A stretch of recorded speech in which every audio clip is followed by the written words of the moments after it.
আসসালামু আলাইকুম viewers, easy recipe by Nitu চ্যানেলে আপনাদের স্বাগতম। তো চলে এসেছি আরও একটা অসম্ভব মজাদার ইউনিক রেসিপি নিয়ে। আজকে আমি ভাতের মাড় দিয়ে পাঁপড় বানানোর রেসিপি দেখাবো, তো সেটাই শেয়ার করতে চলেছি। ভাতের মাড় নিয়েছি আমি, এখানে দিয়ে দিলাম লবণ, দিয়ে দিব গমের সাদা আটা, দিয়ে দেব সম পরিমাণ চাউলের আটা। এখন গ্রেটারের সাহায্যে খুব ভালো করে ব্যাটারটা আমি রেডি করে নেব। ঘনও হবে না এবং পাতলাও হবে না। 5 মিনিট আমি এভাবে ফেটিয়ে নেব।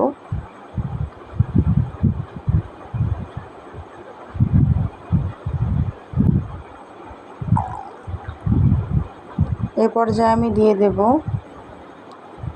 জিরা, এটা ভাজা জিরা না। এ পর্যায়ে দিয়ে দেব কালো জিরা।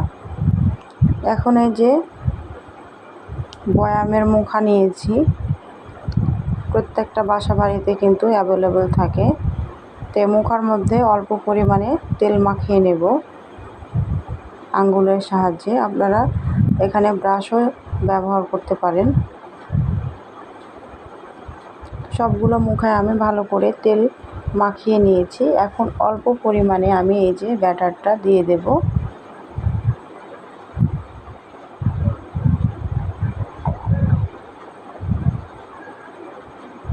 পাঁপড় তো অনেকেই খেয়েছেন, এভাবে ভাতের মাড় দিয়ে একদিন পাঁপড় বানিয়ে খেয়ে নেবেন, অবশ্যই কিন্তু আশা করি ভালো লাগবে। চলে এসেছি আমি এখানে চুলায় একটা কড়াই বসিয়েছি, আর এই যে এটা হচ্ছে রাইস কুকারের স্ট্যান্ড।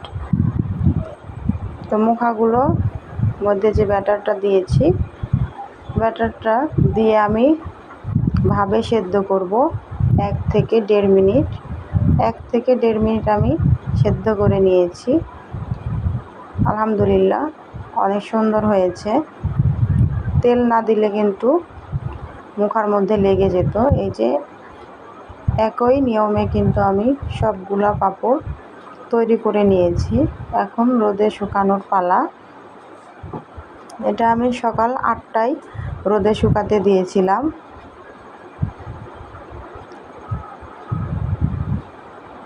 সারাদিনে আমার পাঁপড়টা শুকিয়ে গেছে।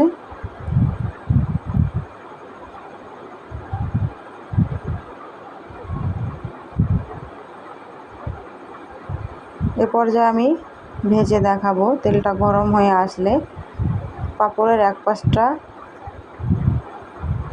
উল্টে নেব, খুব ভালো করে কিন্তু ভেজে নেব। তেলটা এই সময় মিডিয়াম গরম থাকবে। খুব বেশি তেলটা গরম করে নিলে কিন্তু পাঁপড়গুলো পুড়ে যাওয়ার সম্ভাবনা থাকে। একই নিয়মে কিন্তু সবগুলো পাঁপড় আমি ভেজে নিয়েছি।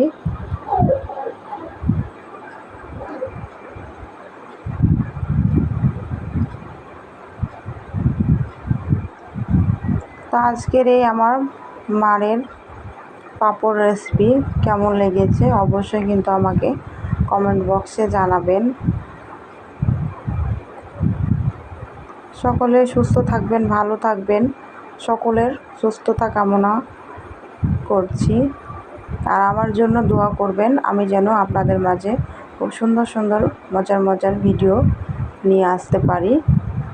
আর এই যে আমি পাঁপড়টা ভেঙেও দেখাবো কতটা লোভনীয় এবং মুচমুচে হয়েছে।